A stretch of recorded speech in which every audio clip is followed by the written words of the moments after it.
Hello everyone, this is Erik, the Asian movie enthusiast, and this is my review of the Grotesque Mansion, also known as the Ghost Mansion, a Korean horror anthology film from 2021 that consists of 5 short stories for a total runtime of 1 hour and 46 minutes, so that's approximately 20 minutes per story.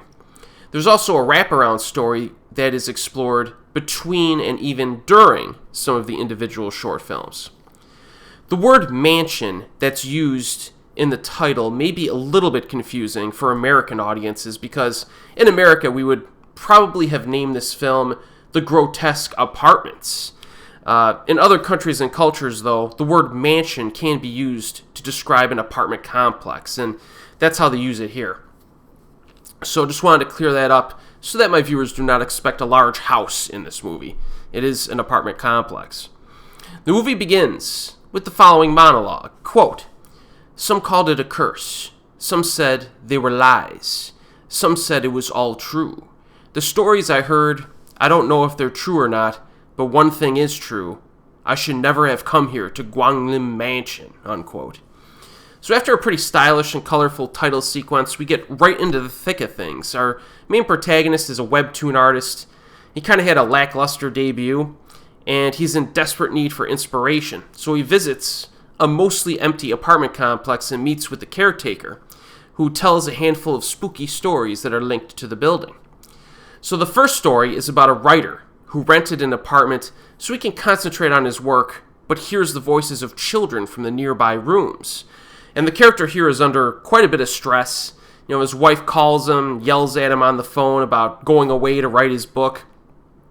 And things get worse for him when his computer gets damaged, and he gets rightfully angry about it. And he suspects that the kids in the building are the culprits, logical enough, so he tries to confront them. But he oddly never actually sees them with his own eyes. He just hears them all the time. So in this one, there are a few pretty good scares near the end of the segment, but overall, it's really like nothing great or particularly memorable. I think the first segment's watchable, but nothing exceptional. The second story is about a lady pharmacist who's having an affair with a married guy. This short story is a step up from the first one.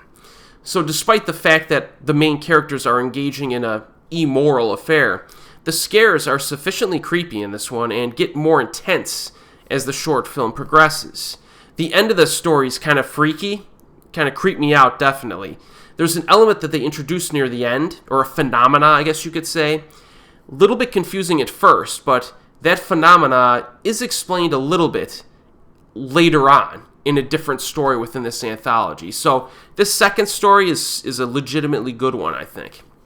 The third story is about a realtor who sold an apartment to one of the prior characters that we were following. He has a very odd home life because his roommate is a female mannequin. And he talks to this mannequin and eats dinner with her. So yeah, he's a pretty weird dude. The mannequin, at least at first, is not alive. It's inanimate. But there are a few spooky scenes involving it. The story is kind of a nice change up from the characters from the first 2 segments. You know what I mean? It's a little bit quirkier. We do get a few cliche scares here and there, like, a kitchen sink that's clogged up with hair. So I would say overall, the third story is not as strong as the second, but it's on par with the first. It's still pretty watchable. Now, in the fourth story, a young man returns from studying abroad. He failed to get into college, so he's kind of coming back and trying to regroup. Stays at his friend's place, but something strange is happening here. The food is spoiled. There's black mold in the apartment, and his buddy has weird lesions on his face. So this is more of a macabre feel to it, with some additional creativity. The friend of the main character looks like he's in really bad shape right from the start of the short. Kind of disgusting and uncomfortable to see dire living conditions like this. Mold is a bad thing in general, and there is a ton of it in this apartment. Even the food looks nasty and rotten. And this segment kind of reminded me of something you would see in Creepshow. It also reminds me of something you might read in a Junji Ito manga. Not as excessive as Ito, of course, but I enjoyed this one quite a bit. I thought it was a little kind of off kilter. It relied more on, I wouldn't say gross out horror, but it definitely made you feel uncomfortable with the environment. And then the fifth story contributes a conclusion to the wraparound segment, ties everything up. It also explores the backstory of the caretaker, as well as a few robbers who invaded the apartment complex at one point looking for valuables. And we have kind of multiple character stories that kind of come together in this final segment. And the filmmakers knew this, so they made this segment the longest individual part.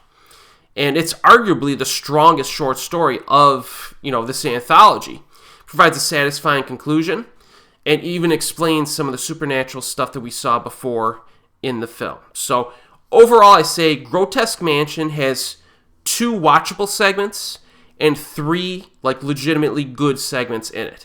I don't think there's anything here that's going to blow you away, but and the pacing is deliberate, so remember that as well. But again, the pacing in an anthology film is usually fine, and that's the case here, because each of these films has a limit, You have a limited period of time here to tell a story and finish things up, so they're forced to get to the point pretty quickly, and that's good. It keeps things, moving. But again, nothing mind-blowing here, just a good quality anthology, I think, that has some legitimately creepy moments, and it's worth a watch.